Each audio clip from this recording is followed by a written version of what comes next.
빌 하이벨스 목사님이 하나님은 이런 분입니다 라는 책에서 자기 가정사를 이야기하는데요. 딸이 대학교 1학년 때 멀리 가서 공부하는데 이 전염성 단핵 백혈구 증가증, 병명이 좀 어려워서 이런 심각한 병에 걸린 거예요. 그래가지고 급하게 집으로 오게 해서 치료를 받는데 7주간이나 꼼짝 못하고 누워있을 정도로 크게 아팠다가 이렇게 하나님께서 또 고쳐 주셨습니다. 딸아이가 기력을 차리자 어느 날 자기 사무실, 목양실에 와가지고 그 포스트잇에 곳곳에 붙여놨다는 거예요. 전화기에도 또 서랍에도 또 옷장에도 아빠 사랑해요. 이 세상에 나처럼 아빠를 사랑하는 딸은 없을 거예요. 우리 아빠 최고 등등. 그 모습을 보면서 너무 행복하고 기뻤답니다. 아이가 베푼 그 아낌없는 사랑, 너무너무 기뻤는데 하나님이 항상 그런 일을 하시는 분이라고 적용했어요. 이 봄에 새싹이 돋는 것, 봄에 꽃들이 피어나는 것, 하나님이 말씀하는 거예요. 내가 너를 사랑하노라. 하나님께서 우리의 기도를 응답해 주시며 말씀하는 거예요. 내가 너를 사랑하노라. 하나님께서 우리가 낙심하고 연약할 때 말씀이 생각나게 하고 말씀을 붙들게 할 때 말씀하는 거예요. 내가 너를 사랑하노라. 또한 우리가 이렇게 예배하며 하나님 앞에 감사하고 찬양 드릴 때 하나님은 말씀해 주세요. 내가 너를 사랑하노라. 우리 옆 사람에게 한번 말해 봅시다. 하나님이 당신을 사랑합니다. 하나님이 당신을 끔찍하게 사랑합니다. 아멘. 오늘 본문의 말씀은 교회 다니신 분들 다 알고 있을 거예요. 오래 다니신 분들 아마 수십 번, 수백 번은 들었을 거예요. 그럼에도 불구하고 한쪽 구석에 약간의 의문이 들어갑니다. 사랑의 하나님인데 어떻게 이렇게까지 시험할 수 있는가? 한 걸음 더 나가면 나한테도 그렇게 시키면 어떡하지? 여러분 걱정하지 마십시오. 우선적으로 우리는 믿음의 조상 아브라함처럼 그런 위대한 믿음을 가져 있지 않기 때문입니다. 오늘 하나님께서 아들 이삭을 바치라는 것은 보편적 시험이 아니에요. 아브라함에게 향한 특별한 시험이에요. 따라서 특별한 시험이다. 믿음의 조상 아브라함이 감당할 만한 믿음이 있음을 아시고 하신 시험이죠. 그래서 성경이 이렇게 말씀하잖아요. 함께 읽어봅시다. 사람이 감당할 시험 밖에는 너희가 당한 것이 없나니 오직 하나님은 미쁘사 너희가 감당하지 못할 시험당함을 허락하지 아니하시고 시험당할 즈음에 또한 피할 길을 내사 너희로 능히 감당하게 하시느니라. 아멘. 하나님께서 이삭을 바치라는 특별한 시험, 2절에 보면 특별히 그 아들 이삭을 이렇게 부르잖아요. 내 아들, 내 사랑하는 독자 이삭. 그냥 이삭 바쳐라 하면 될 텐데 내 아들, 내가 사랑하는 내 독자, 엄청나게 강조하는 거예요. 왜 그렇게 강조하셨을까요?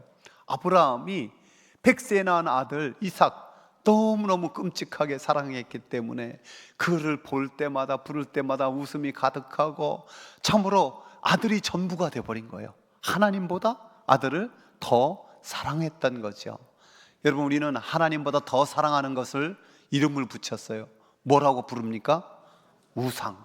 하나님보다 더 사랑하는 그 무엇, 그 누구도 우상이 되는 것. 그래서 하나님이 시험하는 거예요. 그 아들을 하나님 앞에 드릴 수 있어 믿음의 조상으로 우뚝 세우기 위한 시험이었죠. 그래서 우리도 이 정도는 또 적용해 봐야 돼요. 혹시 내게 이삭이 있지 않는가? 하나님보다 더 사랑하는. 많은 분들이 자녀가 그럴 경우가 많아요. 그런데 자녀를요 적당히 사랑해야지 전부로 사랑하면요 그 애들도 질식해요. 더 잘 안 되는 경우가 더 많아요. 또한 어떤 배우자나 연인이나 또 이 세상 성공이나 물질, 돈이나 또 세상 취미가 전부인 것처럼 사랑하는 것, 우리가 자칫하면 우상이 될 수 있음을 기억해야 돼요. 성경은 하나님을 질투하시는 하나님이라고 말씀하잖아요. 질투하시는 하나님. 왜 질투하실까요? 독생자를 보내시기까지 전부를 주어 사랑하기 때문에 너도 나를 좀 더 사랑할 수 없느냐? 질투하시는 하나님인 거죠. 감사하게도 하나님께서 아브라함에게 말씀하시니 아브라함이 아차 하고 깨달아요. 그래서 그가 어떻게 합니까? 말씀 읽어봅시다. 아브라함이 아침에 일찍 일어나 나귀의 안장을 지우고 두 종과 그의 아들 이삭을 데리고 번제에 쓸 나무를 쪼개어 가지고 떠나 하나님이 자기에게 일러주신 곳으로 가더니, 아침에 일찍 일어나 빨리빨리 준비해서 떠나는 거예요. 여러분, 순종은 빨리 해야 가능한 경우가 참 많아요. 천천히 하지 뭐, 그러는 순간 온갖 핑곗거리가 생기게 되거든요. 그래서 마귀의 세계에서 항상 1등으로 그 실적을 올리는 마귀가 있어요. 그 마귀 이름 여러분 들어봤을 거예요. 내일 마귀라고. 내일부터 기도하지 뭐, 내일부터 말씀 보지 뭐, 내일부터 가정 예배 드리지, 내일부터 운동하지. 내일 마귀가 항상 1등 한대, 1등. 저는 오늘 본문을 묵상할 때마다 아브라함이 얼마나 철저하게 순종하는지 세 가지만 생각해 봐도 이런 거예요. 첫 번째는 아내에게 의논하지 않았어요. 여러분, 아내에게 여보 사라, 하나님이 이삭을 번제로 바치라고 했어, 어떻게 할까? 역시 당신 믿음 최고야, 그렇게 하세요, 이렇게 했을까요? 분명히 날 죽여라, 날 죽여, 이랬을 거예요. 물론 아내와 남편과 잘 의논하세요. 꼭 혼자서 뭘 일을 하면 사고 치더라고. 제가 요즘에 어떤 목사님 만나봤더니 오토바이를 면허 땄대요. 그러면서 허락받는 것보다 용서받는 것이 쉬워서 사고 치지 마세요. 그러나 하나님 앞에서 단독으로 결정해야 될 때가 있거든요. 또한 종들을 적당한 때 떼어놓아요. 너희들은 여기서 기다려라. 여러분, 모리아 그 산, 그 정상까지 종들과 함께 갔더라면은 종들의 이삭을 죽이는 장면을 보고 어떻게 했겠어요? 와, 주인님 갑자기 치매 걸린 거 아닙니까? 미친 거 아니에요? 하고 뜯어 말렸을 거 아니에요. 그것을 미연에 예방한 거죠. 우리는 종종 어떤 핑계댈 조건을 은근히 기다리는 그런 심정이 있어요. 그러면서 이런 말 하죠. 어쩔 수가 없었잖아. 아브라함은 그렇게 하지 않은 거예요. 또한 철저하게 처절하게 기도하는 거예요. 저는 오늘 본문 중에서 짧은 이 단어가 더 가슴에 와닿아요. 이 아브라함이 칼을 든 순간보다 이 말씀인데, 제3일에 아브라함이 눈을 들어 그곳을 멀리 바라본지라. 그것을 걸어가는 길이 하루 길이 아니었어요. 3일 길이었어요. 마치 예수님이 십자가에서 죽은 그 3일처럼. 여러분, 그 3일 동안 아브라함이 밥을 제대로 먹었겠습니까? 잠을 제대로 잘 수 있었겠습니까? 그 아들 이삭을 바라보면서 어떤 일을 했겠어요? 간절히 하나님 앞에 회개하고 기도하지 않았겠습니까? 하나님 아버지, 잘못했습니다. 제가 이삭을 우상으로 만들었습니다. 이제 하나님만을 사랑할 테니 주여, 이 잔이 좀 지나가면 안 되겠습니까? 간절히 처절하게 기도하지만 이럴 때는 꼭 하나님이 침묵하시는 것 같더라고요. 그럼에도 불구하고 아브라함은 묵묵히 순종하는 거예요. 여러분, 아브라함에게 어떤 믿음이 있었기에 그럴 수 있었을까요? 그에게 하나님이 계속해서 나타나셔 하신 말씀은 나는 전능한 하나님이라, 나는 전능한 하나님이라, 나는 전능한 하나님이라. 그 전능하신 하나님을 믿었어요. 그래서 낳을 수 없었던 백세의 아들을 낳았던 것이고, 그 전적으로 전능하신 하나님이 하신 일임을 고백하는 거예요. 그래서 모리아산에 가까이 왔을 때 종들에게 말합니다. 너희는 나귀와 함께 여기서 기다려라. 내가 아이와 함께 저기 가서 예배하고 우리가 너희에게로 돌아오리라. 혼자 오겠다고 안 하고 다시 이삭과 함께 우리가 오겠다라고 고백하는 거예요. 그렇다고 해서 이삭을 바치지 않는다는 게 아니죠. 신용만 내겠다는 것이 아니에요. 이삭도 산에 가까울수록 의심이 들었어요. 이상했어요. 나무와 풀을 있는데 양이 없는 거예요. 염소가 없는 거예요. 그래서 아버지, 이 나무도 있고 풀도 있는데 하나님께 드릴 어린 양은 어디 있습니까? 그때 또한 믿음으로 아브라함이 대답을 해요. 내 아들아, 번제할 어린 양은 하나님이 자기를 위하여 친히 준비하시리라. 친히 준비하신다는 여호와 이레, 이 신앙을 고백하는 거예요. 그래서 신약 성경에서는요, 아브라함의 이 사건을 이렇게 말씀하고 있습니다. 함께 읽어봅시다. 아브라함은 하나님이 능히 이삭을 죽은 자 가운데서 다시 살리실 줄로 생각한지라 비유컨대 그를 죽은 자 가운데서 도로 받은 것이라. 죽은 자 가운데서 다시 살림, 아들을 죽여도 하나님이 다시 살릴 것을 아브라함은 믿은 거예요. 그래서 어떤 분들은 이 창세기 22장을 가리켜서 아브라함의 부활절, 아브라함의 부활절, 바로 믿음의 조상인 아브라함에게 십자가와 부활을 간접적으로 경험하게 한 사건이 이 아브라함의 부활절, 이 창세기 22장이라는 거예요. 오늘 우리는 십자가와 부활을 또한 직접적으로 믿는 사람이에요. 그 부활신앙 가진 자, 이 사순절 결국 부활신앙으로 나가잖아요. 어떤 일이 있어도 낙심하지 말고 견고하게 흔들리지 말고 주의 일에 힘쓰면서 또한 넘어져도 쓰러져도 다시 일어나는 승리의 신앙 가질 수 있기를 주의 이름으로 축복합니다. 하나님께서 아브라함을 급하게 막으시면서 말씀하시잖아요. 내가 내 아들 내 독자까지도 내게 아끼지 아니하였으니 내가 하나님 경외하는 줄을 아노라. 하나님께 인정받은 아브라함 정신을 차려서 보니까 숫양이 숫풀에 걸려 있는 거예요. 그래서 하나님이 준비하신 그 양을 가지고 감사함으로 감격으로 하나님 앞에 예배를 드립니다. 하나님께 온전한 제사 드리고 그 땅의 이름을 여호와 이레, 준비하시는 하나님이라고 부르죠. 여러분, 구약성경에서 말하는 이 이레의 원뜻이 뭐냐면 발견하다는 뜻이에요. 보다라는 뜻이에요. 즉 하나님이 준비하신 것을 보다, 하나님이 준비하신 것을 발견하다라는 거예요. 여러분, 우리가 자꾸만 미래를 염려하는 이유가 뭘까요? 하나님이 준비하신 것을 보지 못하기 때문이잖아요. 우리의 믿음의 눈이, 그 믿음의 시력이 약해진 거예요. 흐려진 거예요. 그래서 하나님이 준비하신 것을, 그 전능하신 하나님을 신뢰하지 못하게 자꾸만 염려하고 걱정하는 거예요. 여러분, 우리가 기도드리기 전에 하나님이 미리 다 알고 계심을 믿지요. 주님의 말씀이시잖아요. 우리 주님의 말씀 함께 읽어보도록 합시다. 기도할 때 이방인과 같이 중언부언하지 말라. 그들은 말을 많이 하여야 들으실 줄 생각하느니라. 그러므로 그들을 본받지 말라. 구하기 전에 너희에게 있어야 할 것을 하나님 너희 아버지께서 아시느니라. 아멘. 우리의 필요를 우리 하나님이 다 아시고 준비하시는 줄 믿습니까? 우리 아내가 가정 얘기를 자꾸 하지 말라고 저한테 맨날 혼내는데 없으니까 한 번 더 하겠습니다. 최근에 저희 가정에 둘째가, 손자가 태어났거든요. 며느리가 임신하면 꼭 하는 일이 있잖아요. 이름 짓기. 제가 첫째 손자를 정호라고 이름을 지었는데 그 끝자가 우리 하인홍 장로님의 힌트를 얻어가지고 우리 며느리 성과 아들 성이 이렇게 좌우에 있는 거예요, 양쪽에. 그러면서 뭐라고 이름을 지을까 물어보길래 제가 이렇게 말했어요. 첫째는 내가 지었으니까 둘째는 외할아버지 외할머니께 부탁해라. 그래서 외할머니 외할아버지께 부탁했더니 그분들이 너무너무 고민하셔가지고 근데 결국은 목사님께서 지어주시죠.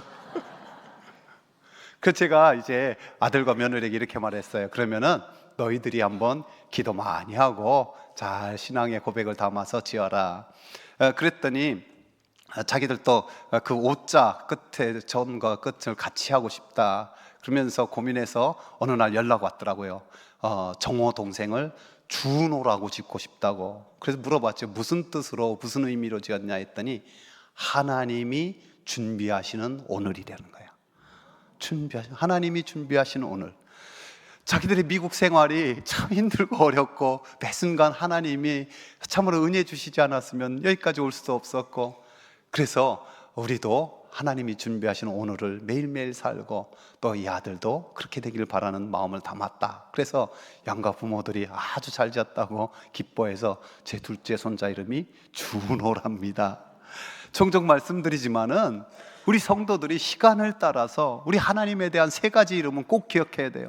다시 한번 확인해 보면 과거를 돌아보며 에베네셀 하나님이 여기까지 우리를 도우셨습니다. 현재를 누리면서 임마누엘 하나님, 지금도 하나님께서 우리와 함께 하십니다. 미래를 생각하면서 여호와 이레, 하나님께서 준비하시리라.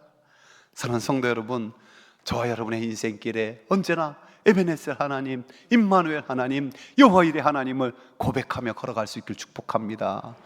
우리 옆 사람 한번 축복합시다. 에베네셀 하나님, 임마누엘 하나님, 여호와 이레 하나님이 당신의 하나님입니다.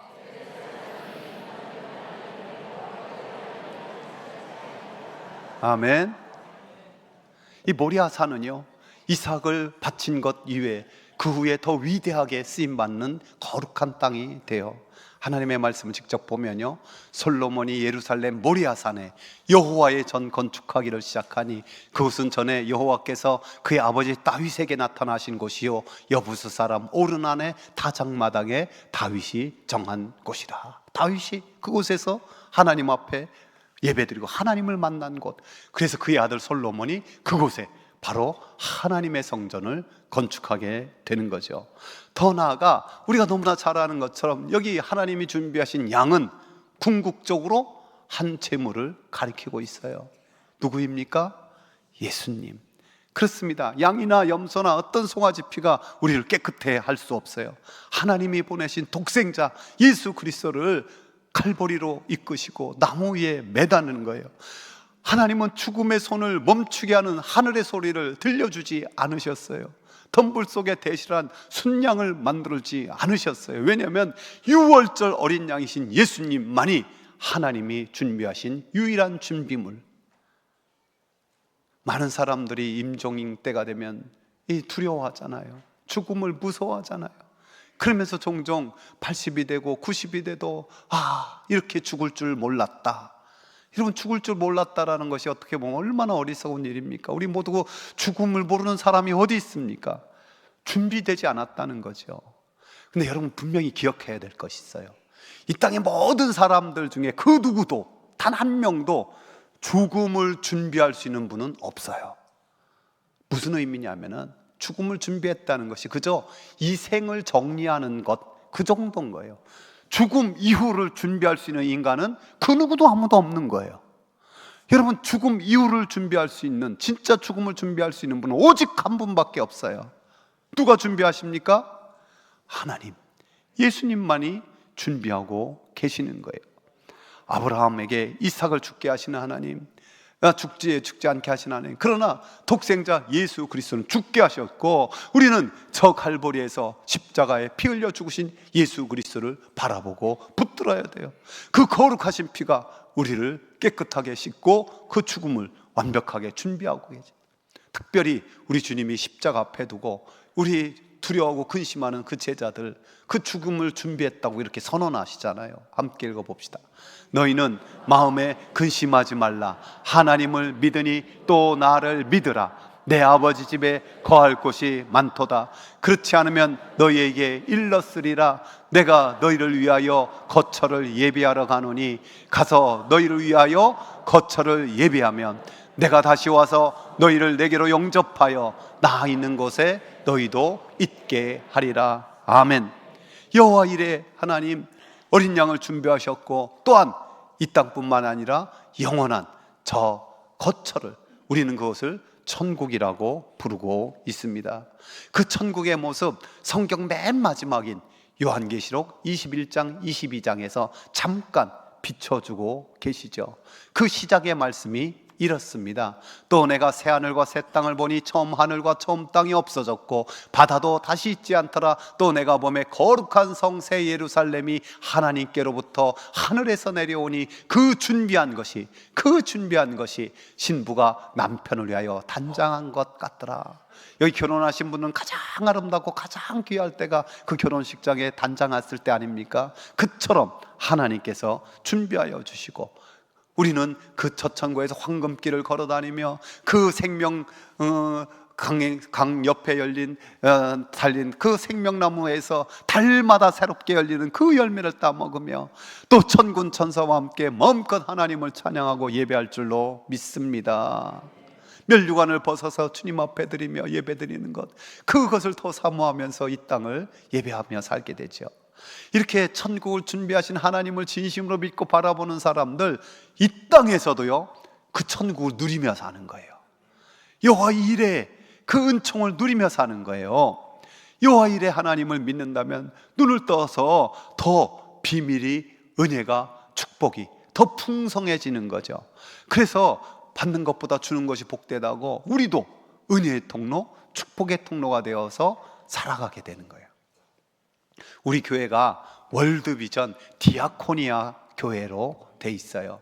뭐냐면은 1억 이상 월드비전과 사업한 교회가 디아코니아 교회인데, 우리 교회는 예전에 아프리카에 1억을 들여서 학교를 지었고, 또 그 후에도 우물 파기와 이 모든 걸 해서 1억 이상 또 월드비전과 사역을 했어요. 그래서 2억 이상 되었기 때문에 우리 교회가 월드비전 디아코니아 교회인데, 이번에 제가 월드비전 이 구미지부 회장으로 베트남에 그 모니터링 다녀왔는데, 베트남 분들이 정말 열심히 우리나라 사람과 비슷하게 사역을 너무 잘하더라고요. 그래서 가정에서는 사랑의 5가지 언어를 가리키는 그런 모임도 만들었고, 학교에서 아이들에게 꿈을 주고 지역사회를 변화시키는 저희가 이제 운동장 만들어주고 뭐 여러 가지 아이들이 뛰어놀 수 있도록 이렇게 하더라고요. 너무너무 감사했어요. 저는 이번에 한 아이를 후원하기로 하고 그 아이를 직접 만났어요. 그래서 축복하고 기도하고 선물도 주고, 내 꿈이 뭐냐 했더니 자기도 의사가 돼서 많은 사람을 돕며 살고 싶다라고 그런 고백을 하더라고요. 또 우리는 교회는 지난주에 그동안 생필품 모험해서 1,000개의 생필품을 이렇게 이웃과 나누는 신평일동과 협력해서 이 어르신들 또 저소득층 아이들에게 전달했는데 너무너무 감사하다고 이렇게 전달해 왔습니다. 우리 교회가 여호와 일의 하나님을 닮아서 누군가에게 여호와 일의 통로가 되는 거예요. 서울 가리봉동에 가면은 이 외국인 노동자를 위한 작은 병원이 하나 있어요. 김혜성 목사님이 2004년에 건축했는데, 그곳에 오시는 분들은 제대로 병원비를 낼 수 없는 분들, 그래서 후원금이 필요한 거예요. 그래서 많은 분들이 이 일에 동참하고 있는데, 특별히 4년 동안 2억을 헌금한 사람이 있었다는 거예요. 근데 그분이 자기 이름을 안 내고 이름을 뭐라고 써서 이렇게 후원했냐면 여호와 이레, 여호와 이레. 그래서 그 병원에서 좀 감사의 표현을 하고 싶은데 감사패를 만들었는데 여호와 이레 씨에게, 그래서 감사패를 만들고 줄 수 없어서 그 병원의 현판에 이렇게 붙여놨어요. 저는 그 모습 보면서 여호와 이레를 믿는 사람이 여호와 이레 씨가 되면 너무 좋겠다, 이런 마음이 든 거예요. 사랑하는 성도 여러분, 저와 여러분의 삶, 우리 자녀의 손의 삶에 여호와 이레의 은총이 있음을 믿으면서 또한 우리도 작은 여호와 이레 씨가 되어서 이 땅 살아가기를 바랍니다. 우리의 온갖 시험이 있고 온갖 어려움이 있어도 그 생명의 길, 그 주님 보이신 그 길을 믿음으로 달려가서 우리가 더욱더 정금 같은 아브라함의 그런 믿음으로 살아갈 수 있기를 축원합니다.